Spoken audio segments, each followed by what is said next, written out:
Hi, everyone. Wherever you might be watching me, I welcome you to this exciting moment. I want you to listen to the position of Shetima. I mean, it means there is an ulterior motive, there is an agenda. Of course, these people are planning to unleash on Nigerians. Listen to this woman, and it will shock you. You know that, of course, indeed, Nigeria have no nation and a country that could be considered a country for all. Crux of the matter is that we don't have a nation. As it is, we don't have a country, because the primary responsibility of every government, that which gives legitimacy to any government, is to secure the territorial integrity of that nation. With the position of Shetima that's restructuring under his foot, I mean, of course, presupposes that I don't blame anybody calling for self-determination or restoration of the Biafran state, because it is very clear that Nigeria is not working and they don't want Nigeria to work. Of course, people will want to move forward with their lives, and I don't blame these people. They are saying, where is our hope lies? Our hope lies in the rising sun of the Biafran state. Of course, if the vice president can reject restructuring that can address millions of problems bedeviling Nigeria, bordering on security, economic wise, and of course poverty, is quite unfortunate. And to provide security for lives and property, and to give us an enabling environment to live and to sustain our lives without hindrance, without fear of being kidnapped or being killed or being assassinated. Unfortunately, the topical issue in Nigeria is restructuring. Restructuring my food. To hell with restructuring. Let's improve on the quality of governance. Let's work for the people. Let's invest in education. Let's create jobs. All this madness will evaporate. I raise my case. If a vice president in a democratic setting can say restructuring my feud, to hell with restructuring, then it means this man has many questions to answer. Of course, is it sounding like a jihadist? Is it sounding like a dictatorial personality or government? It's quite unfortunate. People want to address the myriads of problems, bordering on insecurity, poverty, and the killings. I have been part of a committee that investigated the atrocities of the Boko Haram. And that committee indicted the military more than anything else. There is no house in Borno that the military has not plundered. There is no house in Borno. There has been committee after committee set up by the government.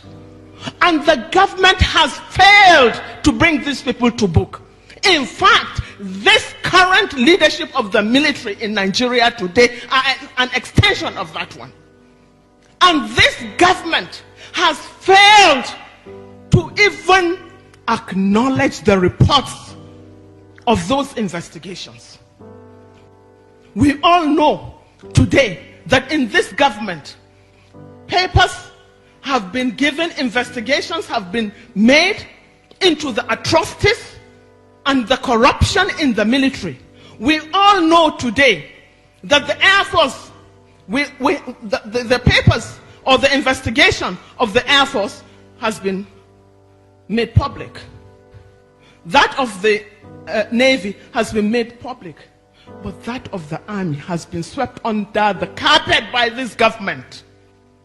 Because they are not only sustaining it, they are not only retaining those culprits, but they are still serving in various capacities in this government, of a government that is supposed to be fighting corruption more than any other place, or more than any other thing.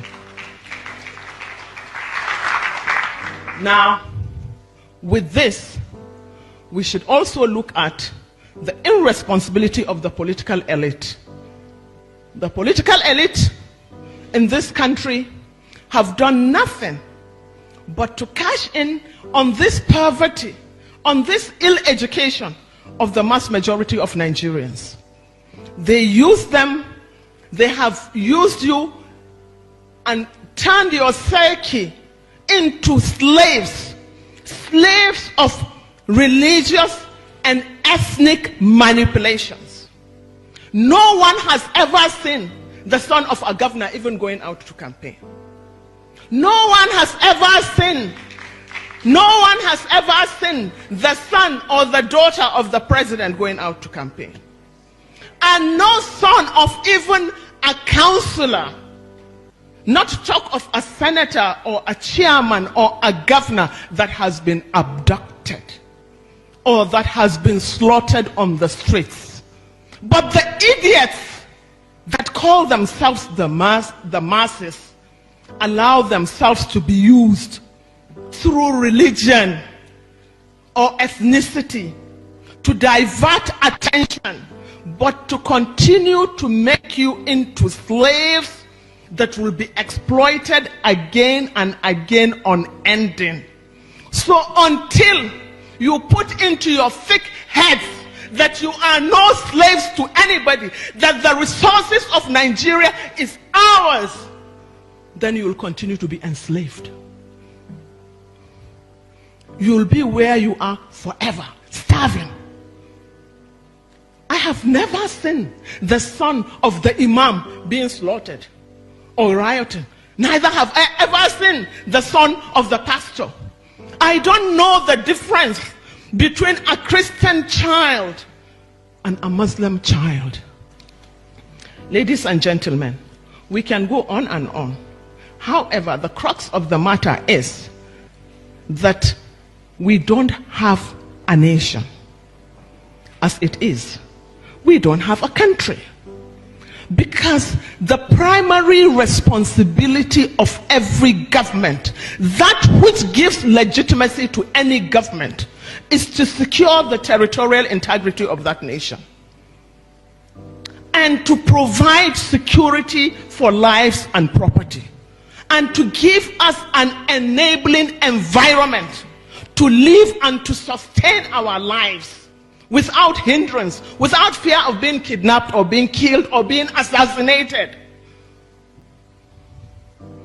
That is the primary responsibility of any government. Any government that fails to do this lacks legitimacy to govern and lacks and should be said to have failed, woefully failed. It is left to Nigerians now to decide, to wake up and say, have I been given what is duly mine? Have you received it? Or are you still parasites?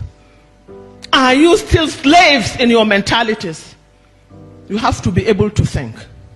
As for our military, we are demanding a thorough overhaul of this military. Anything short of this is a cahoot. Anything short of this is, to say the least, the government is a beneficiary. The people in government are benefiting. For so long as you see crime within the prism of tribe or religion, you are part and parcel of the problem. Because you are perpetuating it, you are not looking for solutions. And what does it matter? What does it matter to the victim? Does it make any difference to the victims of Mambila, Benue, or Zamfara, under which government they were killed? The dead is dead. The orphan is orphaned. Does it matter who made it happen or who allowed it to happen? So, ladies and gentlemen, I can't say much because I did not even prepare a paper. You have to forgive me. But we all have a responsibility, not only to ourselves, but to our children. Anybody, I have said, who sits on the fence without saying anything or doing anything is either a coward or a hypocrite, or both. So the choice is yours. I'm not a coward, I'm not a hypocrite. I'm a fighter. Fight along with us.